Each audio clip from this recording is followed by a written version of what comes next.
Assalamualaikum warahmatullahi wabarakatuh. Sampurasun, salam somea. Halo wargi Cianjur yang sudah bergabung di live Instagram RSUD Sayang dan yang sedang menonton Kumaha Damang. Semoga dimanapun dan kapanpun selalu sehat.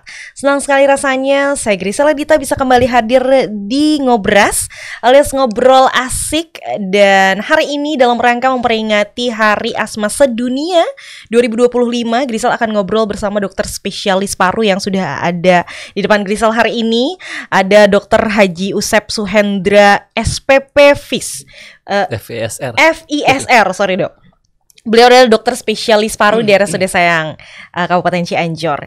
Nah, hari ini kita akan membahas mengenai Hari Asma Sedunia dengan tema jadikan perawatan inhalasi dapat diakses oleh semua orang gitu ya. Oke, dan boleh banget untuk wargi Cianjur yang punya pertanyaan seputar asma khususnya dan juga umumnya tentang paru-paru, boleh silahkan langsung saja tuliskan di kolom komentar. Karena mumpung ada dokternya ya, jadi bisa tanya-tanya langsung hari ini bareng sama dokter. Oke, dok, kumaha damang dok? Alhamdulillah, Bu Grisela. Alhamdulillah sehat ya. Amin. Ini nggak ada bosan-bosannya nih. Kita banyak banget karena banyak banget juga program-program yang dicanangkan oleh nasional mengenai paru-paru ya dok ya. Betul. Jadi kita sering banget ketemu dan ngobrol-ngobrol di sini. Dan hari ini dalam rangka memperingati Hari Asma Sedunia yang mengangkat tema jadikan perawatan inhalasi dapat diakses oleh semua. Nah, ini menarik banget nih. Mungkin sebelumnya juga setiap hari asma ini kita podcast juga ya dok ya. Mungkin Betul. tahun lalu kita Ya, juga pernah tahun podcast. Dan tapi kita nggak pernah bosan-bosan untuk selalu mengingatkan masyarakat untuk mengedukasi diri dan lingkungan sekitar supaya bisa lebih memahami lagi. betul sekali, dan tentu saja mengurangi angka yang dapat memperparah gitu ya dok ya. Betul. Untuk penyakit asma ini. Oke dok, mungkin kita recall dulu kali ya dok ya, apa itu asma, kemudian tuh penyebabnya apa, faktor yang bisa mencetus ke asma dan lain-lain. Boleh dong dok? Silakan dok. Ya, terima kasih Bu Grisela. Assalamualaikum warahmatullahi wabarakatuh, warga Waalaikumsalam. Cianjur, semoga dalam keadaan sehat selalu. Hari ini Amin. kita bisa bertemu lagi ya dalam rangka memperingati Hari Asma Hari Asma Sedunia. Sedunia. Khusus untuk di Rumah Sakit Sayang Cianjur ini, kita selalu mengingatkan kepada warga Cianjur agar lebih memahami lagi bagaimana itu tentang penyakit asma dan juga bagaimana cara mengontrolnya, begitu ya. Betul betul. Mohon maaf nih agak pilek suaranya. Nggak apa-apa dok, nggak apa-apa. Untuk asma ini kan kita tahu bahwa asma ini adalah merupakan penyakit kronis pada saluran napas. Nah, jadi ditandai dengan adanya peradangan dan penyempitan pada saluran napas ya, sehingga menimbulkan gejala batuk ya, kemudian sesak napas, rasa berat di dada dan juga timbul bunyi mengi. Nah, ini khasnya pada asma gitu itu ya, bunyi dok ya? ngik-ngik. Ya, ngik-ngik. Ketika tarik napas kita ada bunyi ngik. Nah, seperti itu ya. Jadi pastikan kalau misalnya keluarga kita atau ada anggota keluarga yang sesak napas, terus pada saat tarik napas ada bunyi, ya itu sudah dapat dipastikan 80% Itu asma menderita gitu ya? penyakit asma. Apalagi pada anak kecil ya. Apalagi pada anak kecil dok. Betul. Oke. Nah, asma ini biasanya itu muncul pada usia balita gitu ya. Ada juga pada saat setelah dewasa. Nah, itu biasanya dapat dipicu oleh pemicu-pemicu yang menyebabkan terangsangnya saluran napas. Ya. Apa aja tuh dok? Nah, biasanya karena udara ya, perubahan cuaca yang ekstrim itu dapat memicu juga. Dingin gitu ya Betul. dok ya. Ya. Debu gitu juga nggak sih dok? Debu, termasuk debu salah satunya. Apalagi debunya yang kecil, yang halus, Aduh, yang itu partikelnya sangat kecil, bisa masuk ke saluran napas, itu dapat memicu terjadinya serangan asma. betul. Kemudian juga asap ya, asap itu baik dalam ruangan ataupun di luar ruangan. Betul. Debu polusi di jalan seperti debu asap atau debu di kendaraan, ya, asap kendaraan juga dapat memicu terjadinya sakit asma. Kemudian juga infeksi ya, seperti influenza ya, atau penyakit virus itu dapat memicu terjadinya serangan asma. Barangkali itu. Oke, nah itu ya, karena Grisel juga penyintas asma nih dok ya. Jadi bukannya nggak mau beres-beres, tapi kalau misalnya sedikit kena debu tuh udah langsung yang kayak ada sesak nafas, bunyi bengik gitu. Dan mungkin ini juga salah satu yang harus selalu diingat oleh para penyintas asma kali ya dok ya. Jadi untuk tahu nih pemicunya nih apa nih gitu. Jadi bisa yang kayak menyadari gitu. Betul. Sebenarnya untuk pemicu itu kita bisa ketahui ya apa yang menyebabkan kita sensitif terhadap pemicu tersebut. Itu ada yang disebut dengan skin prick test ya. Skin prick testnya hanya di sini belum tersedia, alatnya belum ada. Nah, tapi yang paling ringan yang mudah kita ketahui untuk mengetahui pemicu asma, misalnya kita makan dari makanan ya, tadi salah satu pemicu juga makanan.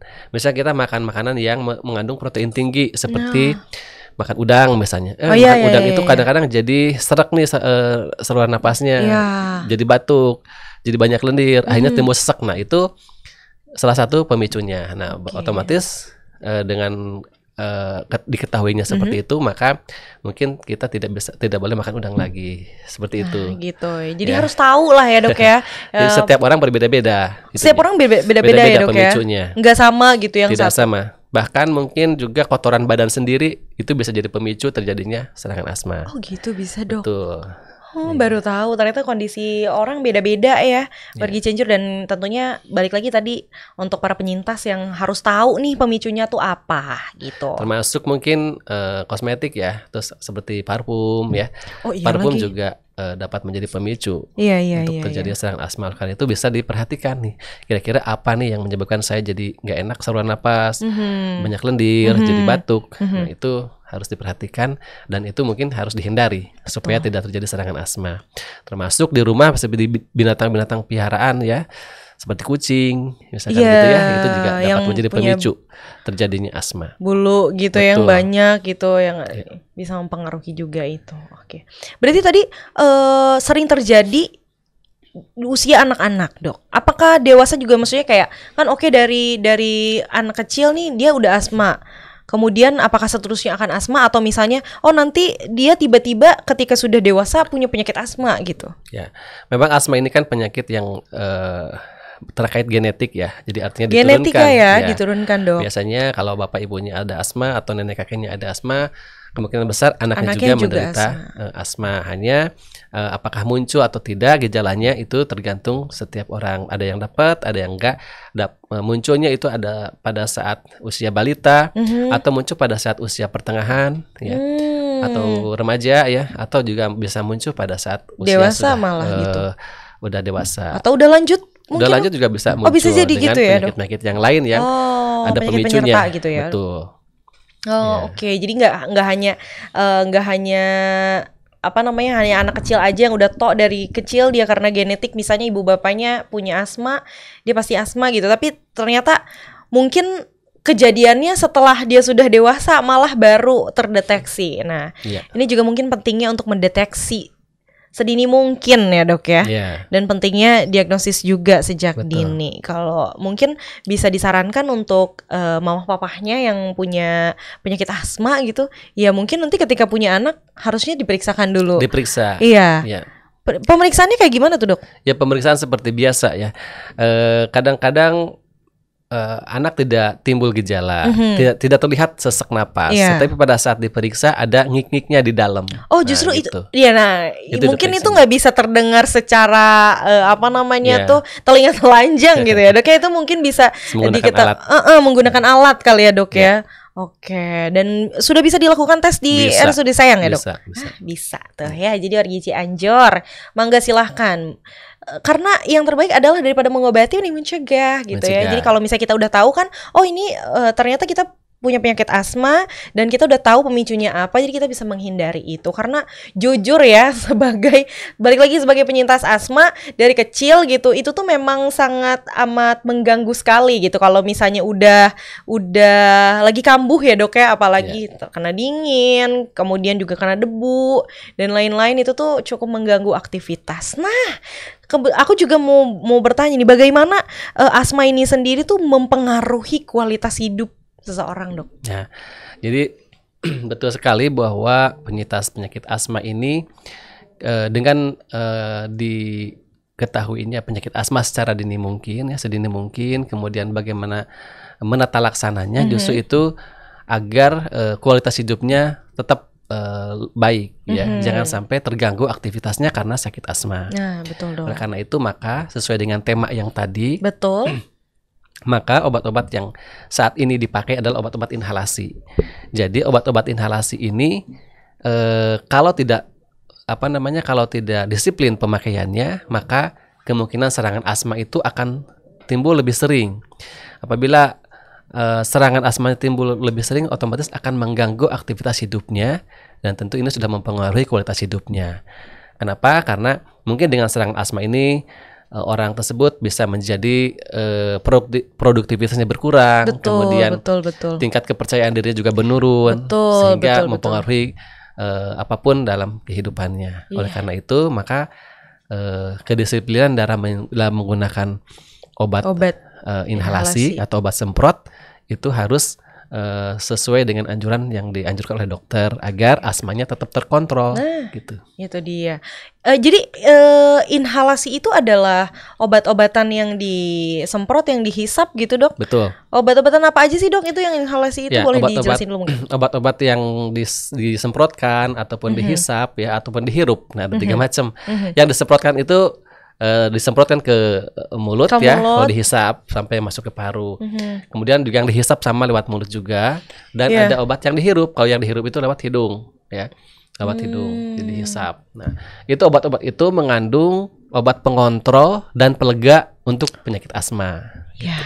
Nah, jadi cara kerjanya obat itu durasi kerjanya itu 12 jam, ada yang 8 jam. Nah, kalau yang 12 jam itu berarti dipakai sehari 2 kali.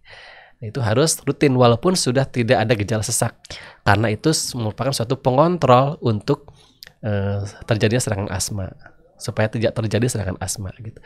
Karena kita kan tahu asma itu kan penyakit alergi, salah satu penyakit alergi. Dok. Ketika ada pemicu, maka sudah ada yang mengontrol. Jadi artinya tidak terjadi serangan asma. Gitu. Oh, jadi obat asma itu juga harus terus digunakan gitu, Dok. Setelah kalau misalnya walaupun kita tuh nggak lagi punya penyakit, nggak lagi sesak gitu, Dok. Betul. Oh, gitu. Kan kita harusnya mencegah sedia payung sebelum hujan. Betul, Dok, ya. Jangan terjadi sesak dulu baru pakai obat. Nah, justru itu baiknya kita gunakan dulu obatnya agar tidak terjadi sesak napas. Jadi bukan hanya sebagai apa tadi, Dok, mengurangi atau menghilangkan sesak nafasnya itu sendiri, tapi inhaler juga bisa menjadikan pengontrol ternyata. Inilah kenapa mungkin dijadikan tema tahun ini ya, Dok, ya. Kenapa sebabnya inhalasi ini harus bisa digunakan oleh setiap orang yang mempunyai penyakit asma itu harus dapat menggunakan obat inhalasi dengan baik. Dan cara pemakaiannya pun harus betul. Jadi jangan sampai pemakaiannya tidak betul, artinya tidak tepat dosis masuknya sehingga gejalanya tetap ada. Jadi Dok, itu juga harus perlu latihan. Dan kalau kontrol kepada dokter itu obatnya itu harus dibawa. Jadi bisa dipraktekkan di depan dokternya cara menghirup obatnya, cara menghisap obatnya, setelahnya bagaimana supaya obat itu betul-betul dapat masuk ke dalam tubuh, dapat dirasakan manfaatnya oleh pasien. Gitu. Jadi efektif gitu ya, Dok, ya, si obatnya. Oke. Kalau di Indonesia sendiri sekarang ini penggunaan inhalasi ini ya, Dok, ya, atau misalnya alat hisap atau pasien-pasien dokter sendiri gimana tuh, Dok? Ya, alhamdulillah untuk yang berobat di RSUD Sayang ini hampir semua pasien asma dapat mendapatkan obat inhalasi ya. Obat inhalasi. Jadi dan kebanyakan saat ini rutin untuk kontrol ke RSUD Cianjur. Itu ada yang sebulan sekali, ada yang 2 bulan sekali. Namun apabila obat tidak tersedia bisa didapatkan juga di apotek terdekat. Gitu. Bisa ya, Dok, nggak tanpa resep? Ada dengan proses program rujuk balik sekarang itu. Jadi tidak ada masalah sebenarnya untuk mendapatkan obat inhalasi. Nah, alhamdulillah berarti sebetulnya aksesnya sudah mulai semakin didapat oleh semua orang. Iya, bisa lah ya Dok ya. Tinggal mungkin kesadaran dari kita dan lingkungan sekitarnya. Betul. Untuk kalau misalnya kitanya ya menyadari bahwa kitanya punya asma nih, kita harus selalu membawa itu kemana-mana. Ini Grisel yang ya, betul tadi ya, harus selalu dibawa kemana-mana. Harus selalu dibawa kemana-mana, di garis bawahi. Bener deh, kan ini Grisel cerita karena Grisel juga asma ya Dok ya, dari kecil Grisel asma. Jadi itu tuh harus selalu dibawa kemana-mana, dari mulai aku TK juga udah dibawa kemana-mana, dan itu tuh ibu aku tuh bawel banget.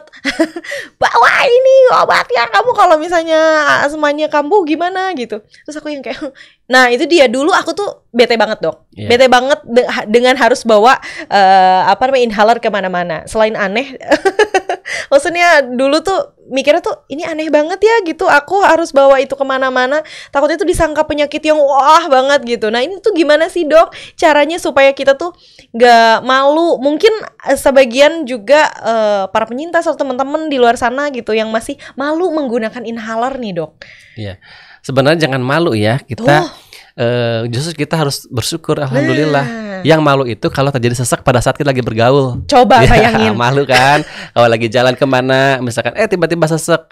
Nah itu harus malu gitu ya. Tapi untuk mencegah itu maka kita harus menggunakan obat. Kalau misalkan kita mempunyai rasa malu yang tinggi, ya pakai obatnya misalkan di kamar sebelum ada orang gitu kan, bisa aja dihirup dulu ya. Sebelumnya gitu ya Dok ya. Gitu. Karena kan itu tadi bahwa inhaler itu dapat menahan supaya si asma ini tidak terjadi. Betul, sebagai gitu. Pengontrol yang penting. Nah itu dia gitu. Tapi kalau misalnya kitanya udah terbiasa menggunakan inhaler, aman aja sih Dok, maksudnya jadi tenang aja gitu kitanya. Betul. Ya. Kalau kitanya udah ngerasa nggak enak nih, biasanya aku kalau misalnya udah kecapean gitu, udah tahu nih ini pasti bakal bentar lagi udah bakal kambuh nih. Ya udah masih kurang Bu. Jadi walaupun nggak ada rasa itu tetap dipakai. Dia tetap dipakai. Ya Dok, maksudnya kalau aku tuh jadi ini udah ngerasa nggak enak nih, aku udah langsung melipir, udah langsung pakai inhalernya itu dia. Nah, tapi lebih bagus lagi ternyata kata dokter itu adalah digunakan secara rutin. Misalnya pagi jam berapa atau sore atau malam jam berapa. Nah, itu juga sebenarnya bisa diturunkan dosisnya setelah evaluasi oleh dokternya gitu ya. Jadi nggak berat kalau misalnya kitanya menjalankan dengan enjoy guys. Ya, betul. Gitu ya. Ini untuk keluarga Cianjur nih yang punya pertanyaan seputar paru-paru, seputar juga asma, mangga silahkan tuliskan di kolom komentar ya. Mumpung ada nih dokternya gitu. Oke.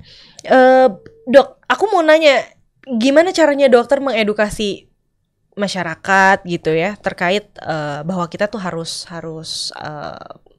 menyadari bahwa penyakit asma ini tuh nggak hanya ya udahlah asma gitu. Ya, penyakit asma itu memang harus betul-betul dipahami tadi ya, gejalanya seperti apa, pemicunya apa, kemudian pengobatannya seperti apa. Karena asma ini kan ada asma yang ringan, sedang, berat, bahkan mengancam jiwa. Nah, itu yang paling bahaya. Kalau ketika terjadi serangan asma, kita sesak berat ya, sampai mengancam jiwa, sampai kita pingsan, misalnya, itu yang bahaya. Nah, itu kalau tidak kita ketahui. Tapi kalau kita aware, peduli terhadap sakit asma kita tahu pencegahannya, tahu pemicunya, itu jangan dilanggar. Nah, kalau dilanggar ya nanti akan timbul gejala berat, terjadi serangan ya. Bahkan kalau terjadi serangan berat bahkan sampai sesak berat, nah mungkin kita harus dirawat di rumah sakit, ya harus mendapatkan perawatan di rumah sakit, bahkan di ICU. Nah, itu kan yang kita hindari ya, jangan sampai penderita asma terjadi seperti itu. Oke Dok. Dok, apakah yang penyintas penyakit asma ini tuh boleh berolahraga? Ini kan pasti pertanyaan nanti kayak, aduh olahraga kan capek ya gitu, ngos-ngosan gitu. Apakah itu juga jadi salah satu pemicu terjadinya asma, Dok? Ya. Atau dokter mungkin punya tips olahraga ini nih yang baik untuk penyakit asma? Ya, pada prinsipnya kita olahraga itu perlu ya. Betul. Jadi bergerak.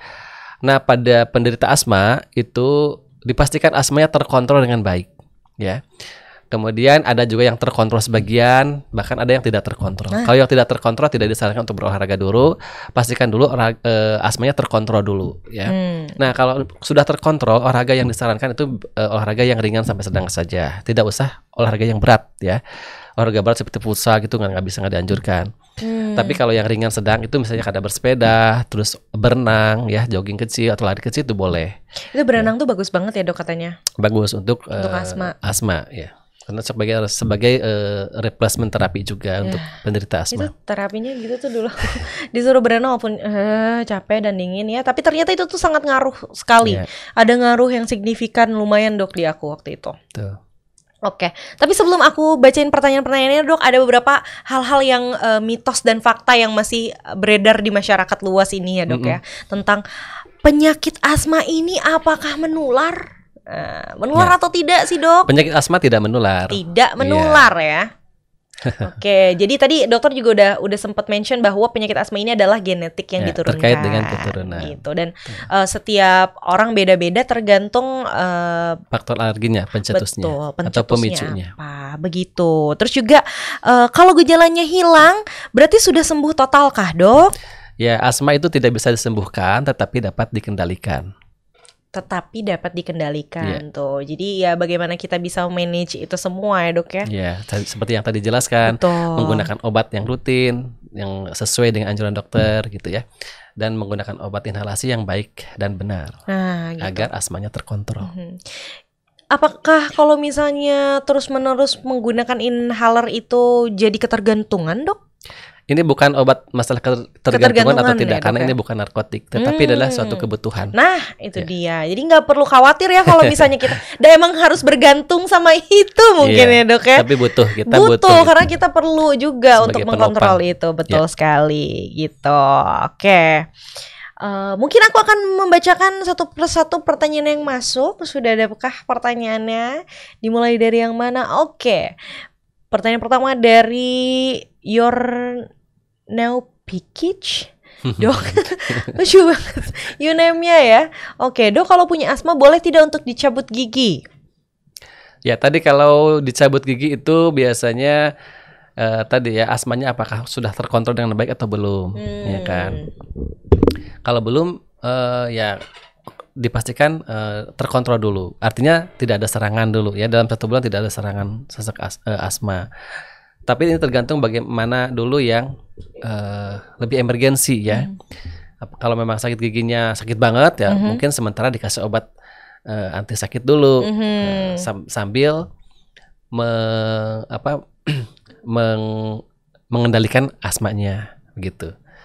Ya. Gitu. Boleh dicabut gigi kalau asmanya sudah terkontrol. Karena jangan sampai pada saat dicabut gigi terus nanti ada efek obat yang dapat mencetuskan asmanya gitu. Begitu. Jadi kita harus tahu kondisi badan kita ya.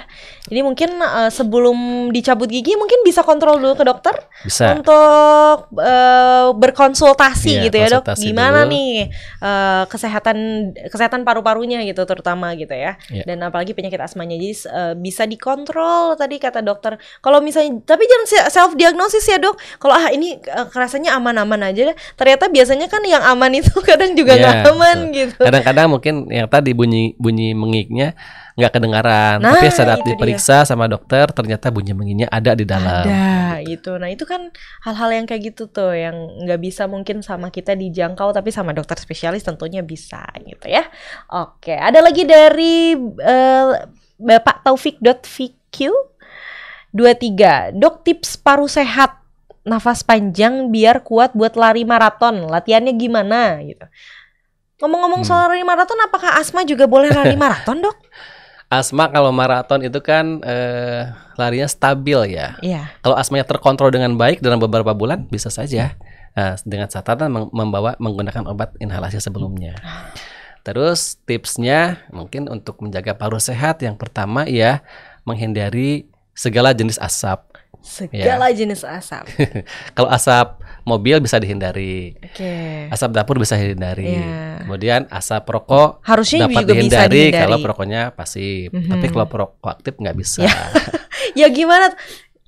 Udah mah punya asma, udah punya penyakit paru ya merokok ya udahlah. Kemudian juga yang kedua olahraga rutin. Olahraga Olahraga rutin, rutinnya olahraga khusus untuk saluran napas. Apa aja tuh, Dok? Dengan peregangan otot-otot napas bagian luar dan bagian dalam otot Gimana tuh, Dok? diafragma. Yaitu Caranya? yaitu ada khusus untuk senam paru sehat. Senam paru sehat ini yaitu dengan peregangan otot dada ya, yang sebenarnya di senam-senam yang lain juga sudah ada Memang untuk gitu. peregangan otot napas Tuh, bagian gitu ya. luar dan bagian dalam. Terutama kita menarik nafas lewat hidung, kemudian menahan, lalu menghembuskannya. Itu harus dilatih secara teratur agar otot bagian dalamnya terlatih dengan baik. Tuh, begitu ya. Mungkin bisa diakses juga kali untuk olahraga paru-parunya di YouTube. Sekarang udah Iya, banyak ada. kali ya, Dok, ya, tutorialnya gitu. Kalau Silakan. untuk asma sendiri ada senamnya namanya senam asma. Oh, ada, Ya, Dok. ada senam asma Indonesia, bisa dilihat di YouTube juga. Wow, PR buat Ya. Grisel nampaknya. Oke, ada lagi pertanyaan yang masuk, boleh diblok.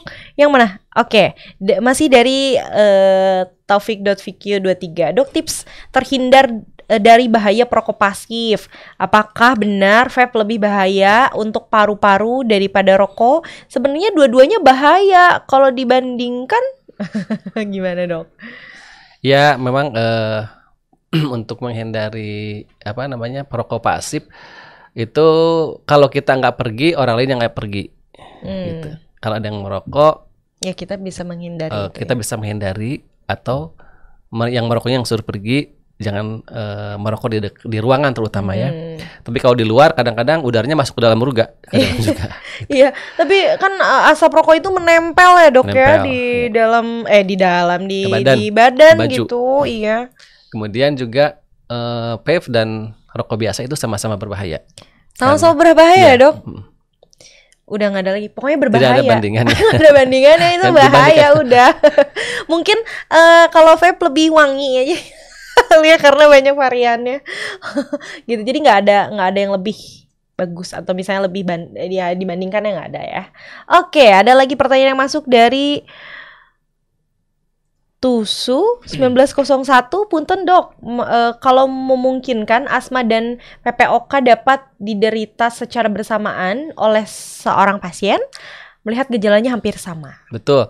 Asma dan PPOK dapat terjadi pada satu orang dan bisa terjadi bersamaan. Misalnya asma itu, misalnya orang tersebut sudah mempunyai riwayat asma sebelumnya. Kemudian dia mungkin merokok ataupun tidak merokok juga, terjadi penyakit PPOK pada saat usia sudah dewasa, misalnya di atas 40 tahun. Ya, ketika dilakukan pemeriksaan spirometri, ternyata dia ada PPOK, tetapi juga ada asmanya. Nah, itu bisa terjadi secara bersamaan. Jadi ada juga yang disebut dengan namanya ACOS namanya itu, atau PAK, penyakit tumpang tindih asma PPOK namanya gitu ya. Kalau ACOS itu asma COPD overlapping. Jadi bisa terjadi secara bersamaan. Oh, bisa terjadi Betul. secara bersamaan gitu ya. Oke, ada lagi pertanyaan yang masuk dari Bapak Yogi Setia di 26, Dok. Apakah benar kalau minum kopi itu bagus untuk membersihkan, yang perokok membersihkan nikotin? Itu mitos. Jangan ngadi-ngadi. Jangan ngadi-ngadi ya, kopi cenah ya. Enggak ya, itu tidak gitu. Oke. Ada lagi pertanyaan masuk dari Iwan Gunawan 5093. Dok, apakah asma bisa sembuh total? Cara pencegahan kambuh ulang seperti apa, Dok? Asma tidak bisa sembuh total, asma tidak bisa disembuhkan, tetapi asma dapat dikendalikan. Untuk penyembuhan total juga tidak bisa karena tidak bisa disembuhkan. Yang paling baik adalah mengontrol asma dengan baik. Itu dengan menggunakan obat-obat inhalasi. Nah, seperti itu. Dan tentunya kontrol ke dokter spesialis paru ya. Oke. Ada lagi pertanyaan yang masuk dari Dimas AW13 _ Dok, mau tanya, kapan kita mencurigai asma yang disebabkan oleh pekerjaan? Oke, ini pertanyaannya bagus ya. Ini sering sekali, banyak kasusnya di sini di Cianjur. Ya. Jadi ketika bekerja dia sesak, timbul asma. Tetapi ketika tidak bekerja dia santai normal. Nah, itu asma yang disebabkan disebutkan asma akibat kerja namanya. Oh, oke. Nah, jadi orang tersebut memang sudah mempunyai riwayat asma, tetapi pada saat di tempat kerja ada faktor pemicunya. Misalnya bahan-bahan kimia atau asapnya gitu ya, atau debu-debu. Nah, ketika menjalankan pekerjaan itu asmanya kambuh. Tetapi kalau misalnya tidak menjalankan pekerjaan itu, asmanya tidak kambuh. Itu disebut dengan penyakit asma akibat kerja gitu. Kemudian caranya bagaimana, Dok? Caranya sama, itu caranya tetap memang tetap inhalasi. Kita harus menggunakan obat-obat inhalasi, obat-obat pengontrol.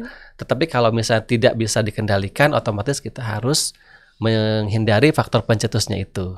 Ya, salah satunya harus berkomunikasi dengan manajemennya, apakah pekerjaannya bisa dialihkan ke tempat lain atau tidak gitu. Nah, itu dia, begitu ya. Oke, ada lagi pertanyaan yang masuk dari Suci ZR.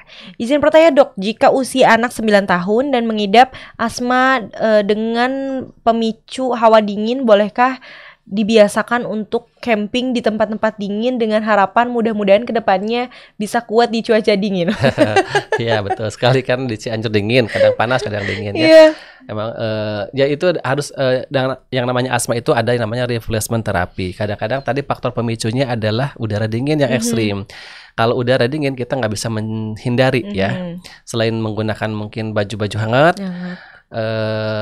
Tapi masih bisa timbul juga. Nah, sebelum melakukan camping, agar tidak terjadi serangan asma di tempat campingnya, maka harus dilatih dulu pagi hari.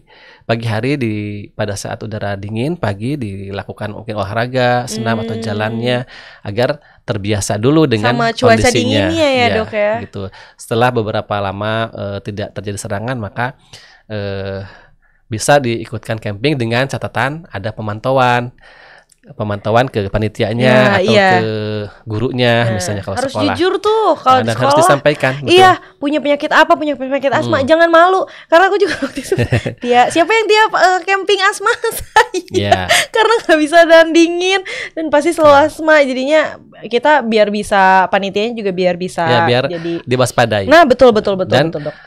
Juga jangan lupa obatnya harus dibawa. Obat hisapnya disertakan. Dibawa kemana-mana pokoknya mah ya. Ringan kok, obatnya cuman segini 10 cm ya. Ada 20 cm lah. Kecil lah, bisa dibawa kemana-mana, bisa masuk ke kompartemen tas. Oke. Ada lagi pertanyaannya dari Mirna_Aprilia_Altetami. Dok, kalau dahak kayak cacing panjang itu bahaya gak ya? Aku gak kebayang lagi, Dok. Dahak kayak cacing panjang. Cacing panjang itu gimana ya, Dok? Itu mungkin mukosnya. Mukos itu kan ada sekret atau lendir ya. Oh iya. Dari saluran pernapasan itu kadang ada yang encer, kadang ada yang kental, kadang ada yang bulat-bulat gitu, kayak kayak gel gitu ya.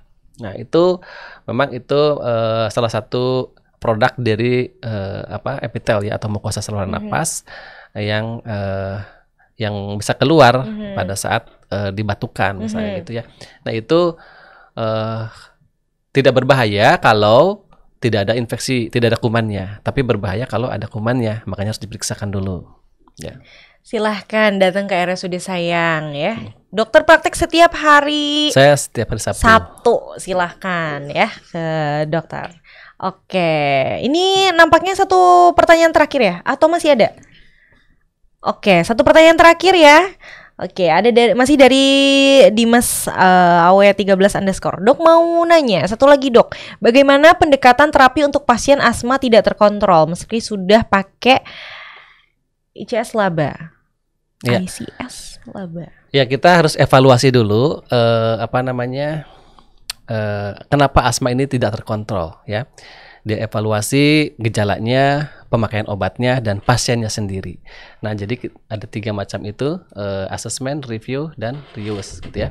Nah, jadi bagaimana faktor pencetusnya, apakah sudah ditemukan atau tidak. Kemudian pola hidupnya seperti apa, apakah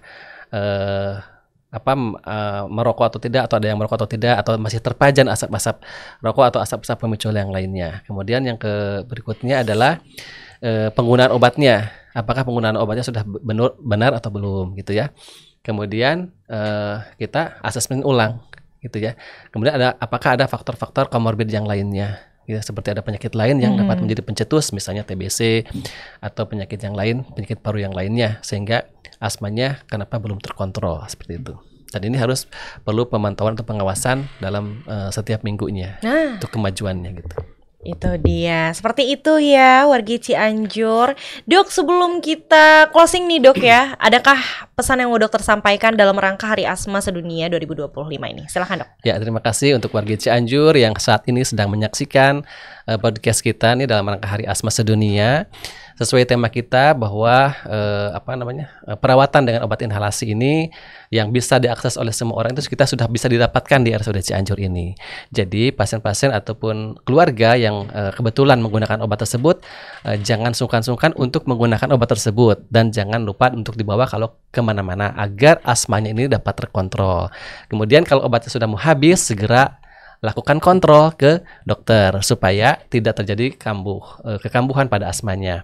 Jadi jangan sampai sudah merasa baikan, artinya tidak kontrol, tidak menggunakan obat inhalasi dan suatu saat timbul atau kekambuhan dari serangan asma tersebut. Begitu. Seperti itu ya dok ya. Dokter terima kasih banyak. Sama-sama. Sudah berkenan ngobrol-ngobrol hari ini bersama Grisel untuk memberikan informasi kepada masyarakat Cianjur. Tentunya semoga dokter selalu sehat dan lancar dalam segala aktivitas. Dan tentunya terima kasih juga untuk warga Cianjur yang sudah bergabung di live Instagram RSUD Sayang yang sudah bertanya juga, atau mungkin yang tadi pertanyaannya belum sempat dibacakan. Nanti mungkin kita akan mungkin bisa tulis lagi aja ya di komentarnya IG ya. Betul. Ke IG bisa di DM nanti kita atau bisa jawab di komentar tersebut. Betul sekali. Silahkan nanti kalau misalnya ada yang masih penasaran nih, silahkan bisa DM atau juga bisa nanti di komen di postingan RSUD Sayang ya. Nanti kita akan buatkan konten bersama dokter khusus, atau mungkin nanti kita akan podcast lagi tentunya, karena masih banyak jadwalnya bersama dokter ya. Oke, sekali lagi terima kasih untuk warga Cianjur. Semoga dimanapun dan kapanpun selalu sehat ya. Kalau begitu jangan lupa like, comment, subscribe, dan share sebanyak-banyaknya video ini karena akan sangat bermanfaat. Dan jangan lupa follow Instagram, Facebook, TikTok RSUD Sayang.com karena banyak banget informasi di sana ya. Saya Grisel Adita bersama dengan dokter Usep Suhendra. Kami berdua pamit undur diri. Wassalamualaikum warahmatullahi wabarakatuh.